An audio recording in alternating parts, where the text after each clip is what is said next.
Brian Ross, a reporter for ABC News, has been suspended for 4 weeks without pay, the network announced on Saturday. Lou Rocco ABC Brian Ross, the chief investigative correspondent for ABC News, has been suspended for 4 weeks without pay after incorrectly reporting that Michael T. Flynn, the former national security advisor, would testify that President Trump had directed him to make contact with Russian officials while Mr. Trump was still a candidate, the network announced on Saturday.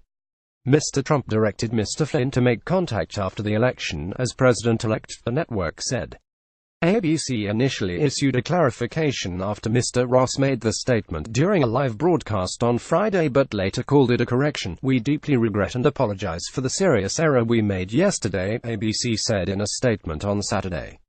The reporting conveyed by Brian Ross during the special report had not been vetted through our editorial standards process. Mr. Ross's initial report, which he said was informed by a confidant of Mr. Flynn's, would have been a bombshell revelation in the continuing investigation into whether Mr. Trump's campaign colluded with Russia to interfere in the presidential election. The network's tweet about the claim was shared more than 25,000 times before ABC deleted it, according to The Washington Post. ABC said the confidant later clarified that Mr. Trump's request to Mr. Flynn during the campaign had been to find ways to repair relations with Russia. The directive to contact Russian officials on topics that included working together against the Islamic State came after the election, the network said. "It is vital we get the story right and retain the trust we have built with our audience. These are our core principles," the ABC statement said. "We fell far short of that yesterday," Kathleen Culver, the director of the Center for Journalism Ethics at the University of Wisconsin-Madison, said the mistake would give fresh ammunition to Mr. Trump and other conservatives who have attacked the credibility of news organizations, especially those that have reported negatively on the administration. "This error plays right into the hands of people who callously try to say that news media all just lie," Ms. Culver said in an interview on Saturday night. "This is the kind of thing you can see being brought up again and again and again at appearances by the president, where he will take one situation in which something was wrong, and blow that out into a condemnation that all news media are fake." Hours after ABC's statement, Mr. Trump used Twitter to praise the network for suspending Mr. Ross, calling his report horrendously inaccurate and dishonest. The president ended his tweet by referring to fake news.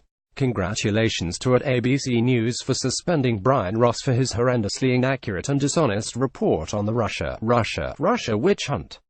More networks and papers should do the same with the fake news." Donald J. Trump at Real Donald Trump December 3, 2017. Ari Fleischer, who served as press secretary for President George W. Bush, wrote on Twitter that the error was the latest in a series of high-profile mistakes by Mr. Ross. "I explicitly told ABC News not to go with the anthrax story because it was wrong," Mr. Fleischer wrote, in reference to a 2001 report in which he said Mr. Ross inaccurately linked Iraq and its dictator Saddam Hussein to an anthrax attack on the United States.